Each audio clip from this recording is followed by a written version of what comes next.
পায়েও তোমাকে ক্রস বেড়ি লাগাই দেব। এরপরে যদি আর বাড়াবাড়ি করো তাইলে ঠিকই মুখে তালা দিয়ে দেব, তখন টুটি চেপে ধরা হবে ইনশাল্লাহ। এই ক্ষেত্রে যদি এই দুর্নীতির সাথে আমি কিংবা এখানকার কেউ জড়িত থাকে, কাউকেই ছাড় দেওয়া উচিত নয়।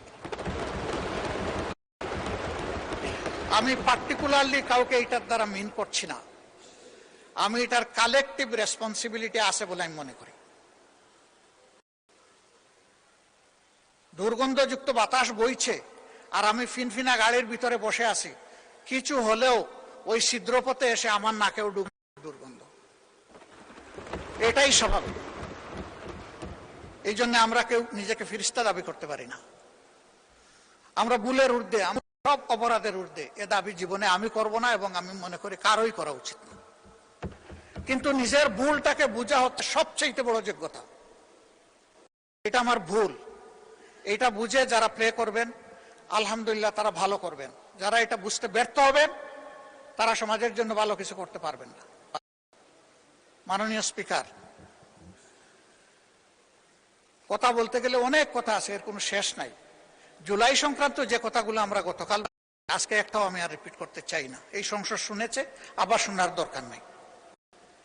আমাদের প্রত্যাশা, আমরা সরকারি দল থেকেও বলছি জুলাই আমাদের, বিরোধী দল থেকেও বলছি জুলাই আমাদের, তাহলে এই জুলাইটা যেন সত্যিকারেই আমাদের হয় সেটা আমরা দেখতে চাই। ধন্যবাদ জানাই মাননীয় প্রধানমন্ত্রী, তার নেতৃত্বে ইতিমধ্যেই সিদ্ধান্ত নিয়েছেন জুলাই স্মৃতি জাদুঘর 5 আগস্ট খুলে দেবেন।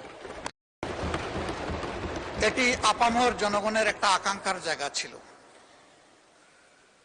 আর জুলাই স্মৃতি ফাউন্ডেশনের ব্যাপারে আশা জানিয়েছি, এটার জন্য অগ্রিম ধন্যবাদ জানাই রাখলাম।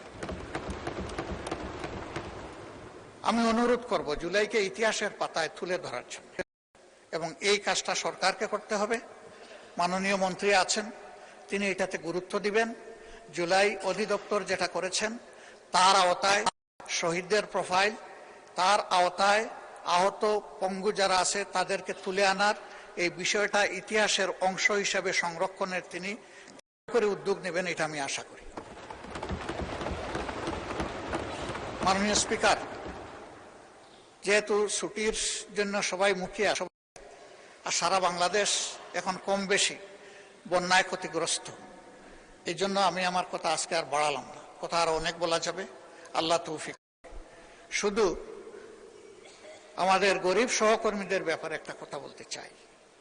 আমার এখন লজ্জা হচ্ছে এখানে বলতে হচ্ছে, এটা আমি যেখানে বলার সেখানে বলেছি, তার আংশিক বাস্তবায়ন হয়েছে। এখনো কিছু কিছু আমাদের এই বিদ্যালয়ের অধীনে কিছু লোকের পাওনা এখনো রয়ে গেছে। এই গরিবদেরকে আটকাইয়া রাখেন না, ওদেরটা দিয়ে দেন। এটা আমি বিশেষ করে সচিব মহোদয়ের দিকে আকর্ষণ করছি, এটা আপনার কাজ, আপনি এটা শেষ করেন। ওরা আর আমাদের কাছে এসে বলুক এটা আমরা শুনতে চাই না, এদের বিষয়টা যত তাড়াতাড়ি পারেন এটা সমাধান করেন।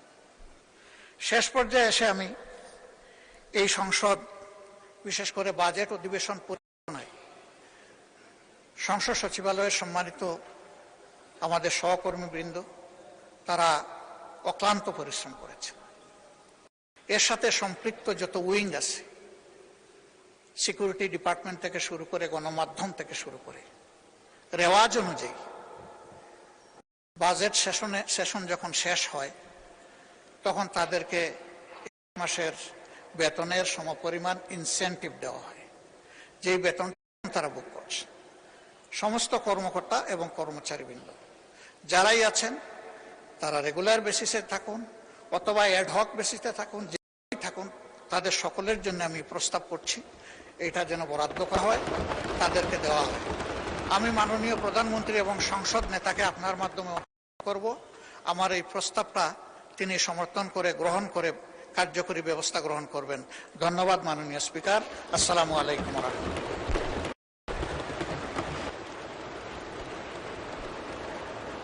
ধন্যবাদ মাননীয় বিরোধী দলের নেতা। I sincerely thank you for expressing your concern regarding the chair. Thank you. আমি এখন মাননীয় সংসদ নেতা ও মাননীয় প্রধানমন্ত্রীকে সমাপনী বক্তব্য রাখার জন্য আহ্বান জানাচ্ছি। ধন্যবাদ।